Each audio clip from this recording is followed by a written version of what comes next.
Bonjour mesdames, bonjour messieurs, bonjour très chers frères. Que le Seigneur vous bénisse, vous et votre famille, qu'il vous accorde ses grâces dans votre maison. Ce soir, je voudrais clôturer sur mon explication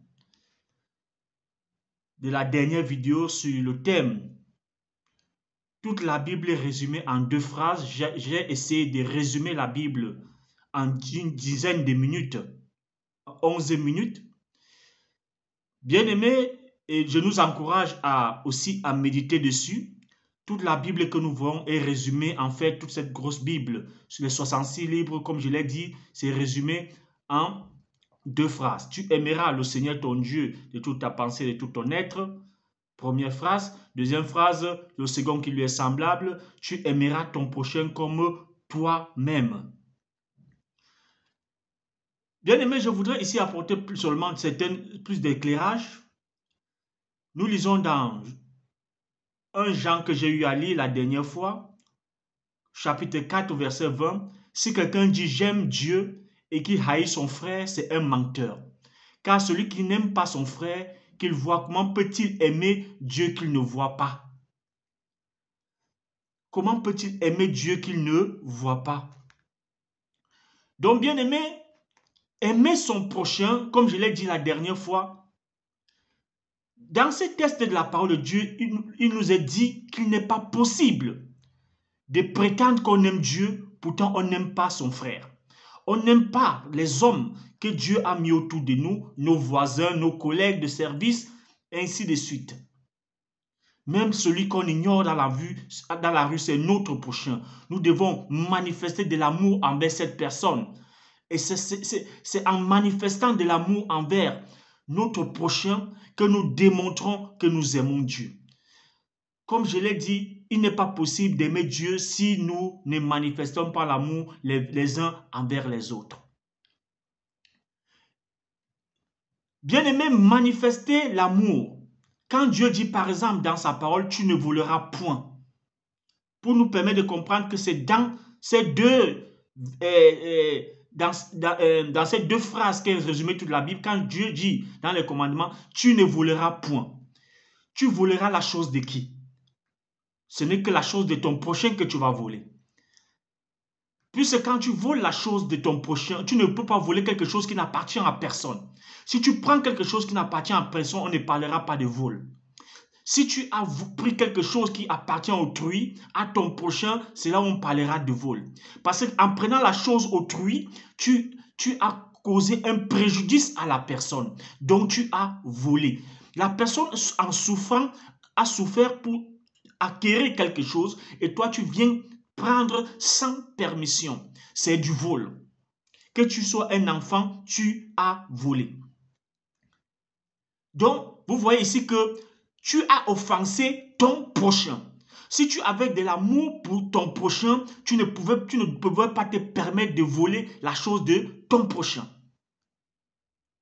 Si qu'on parle, tu ne tueras point. Tu ne tueras point qui? Pas un animal. Si tu tues un animal pour le consommer, Dieu ne va jamais te demander pourquoi tu as tué. Mais tu ne tueras point qui? Ton prochain. Parce que quand tu tues ton prochain, tu ôtes la vie à ton prochain. Pourtant, toi-même, tu n'as pas la capacité de donner la vie.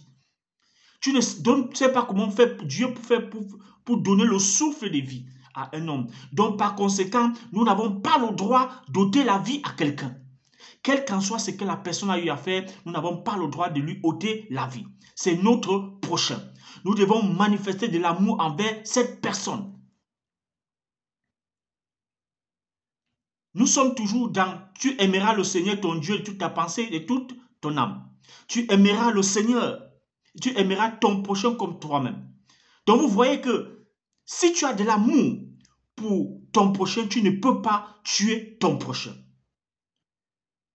Parce que tu le considères comme toi-même. Car aimer quelqu'un soit comme toi-même, ça veut dire que tu te mets à la place de la personne. Tu ne détourneras pas des fonds, par exemple, publics. Dans nos pays, par exemple, nous constatons en Afrique, particulièrement dans mon pays, le Cameroun, quand vous détournez des fonds publics, Ces fonds sont destinés à plusieurs, à parfois des milliers de personnes. Ça veut dire que quand tu détournes, normalement c'est du vol, c'est du banditisme, ça ne t'appartient pas, ça appartient à tout le monde, à un grand public. Quand tu le détournes, tu es en train de faire du mal à des milliers de personnes qui devaient bénéficier de cet argent que tu as détourné pour toi. Ça veut dire que tu n'as pas de l'amour pour ton prochain. Si tu as un poste, si tu as un poste de directeur, quel qu'en soit le petit poste que tu peux avoir dans l'administration, hormis de l'administration, même dans le privé, si tu as un petit poste et tu détournes des fonds qui sont mis à la disposition du public, tu es en train de faire du mal à de nombreuses personnes. Si tu gagnes, par exemple, tu fais du mal à qui? C'est à ton prochain. Si, par exemple, tu as gagné un marché de construction d'une route, par exemple, ou d'une école, et tu n'exécutes pas ce marché, qu'est-ce que tu es en train de faire? Tu es en train de faire du mal à ton prochain. Parce que le fait de ne pas exécuter ton marché des routes, par exemple, tu es en train de causer un préjudice à des milliers de personnes qui pourront emprunter cette route. Donc, tu fais du mal à ton prochain. Tu vois que si tu aimes ton prochain comme toi-même, tu honores Dieu. Par conséquent, quand tu gagnes un marché, par exemple, d'une réflexion d'une route, tu vas t'arranger à le faire avec amour. Parce que tu sauras que non, on t'a attribué ce marché, c'est-à-dire, tu dois le faire par amour, sachant que non seulement toi-même tu vas emprunter cette route, et les populations qui bénéficieront de cette route, ça serait une fierté pour toi d'avoir été la personne que Dieu a utilisée d'une manière ou d'une autre pour apporter la joie à ces personnes.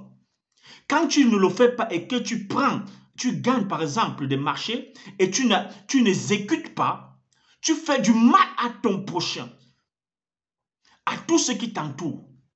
Si c'est une école, tu fais du mal à l'éducation.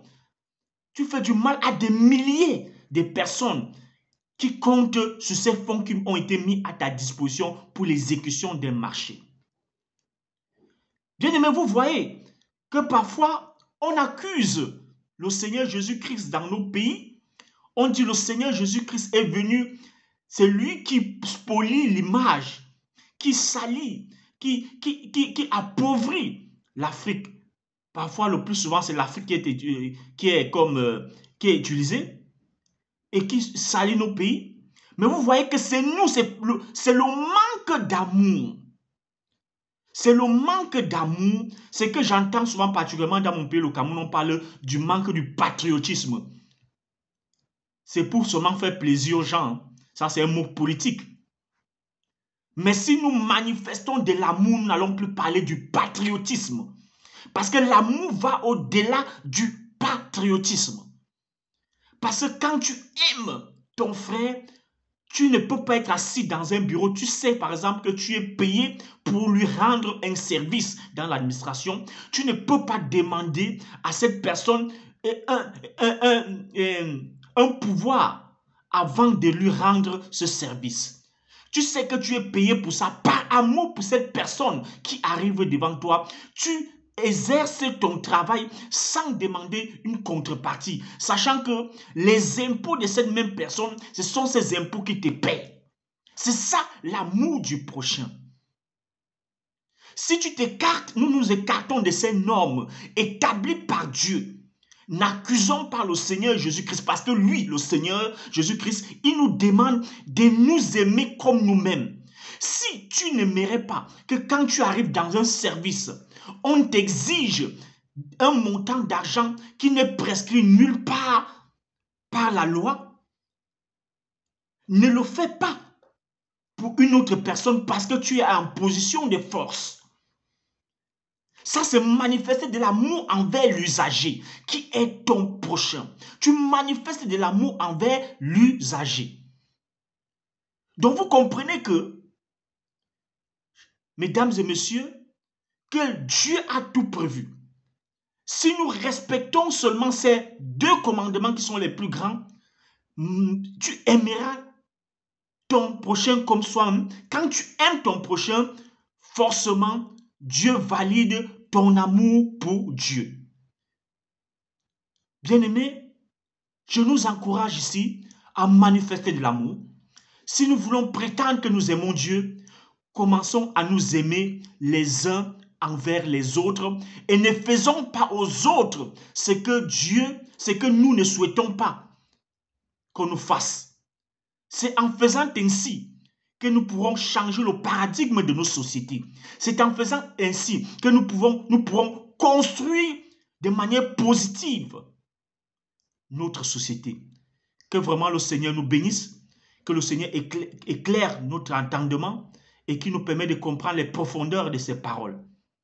Si tu as aimé cette vidéo, je te prie de la liker et de la partager abondamment. Si tu es nouveau dans cette chaîne, je te prie de t'abonner et d'activer la cloche de notification, puisque cette chaîne, c'est une chaîne YouTube. Si tu me suis sur Facebook, je te prie de t'abonner dans ma chaîne YouTube pour ne manquer aucune de mes vidéos.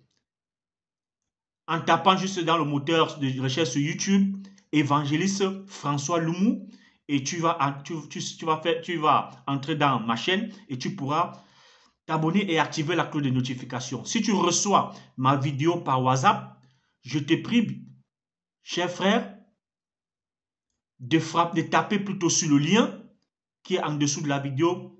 Ça pourra te permettre d'entrer directement dans ma chaîne, t'abonner et activer les cloches de notification. Partagez et n'oubliez pas de partager pour qu'on puisse changer le paradigme de notre société. Bonsoir.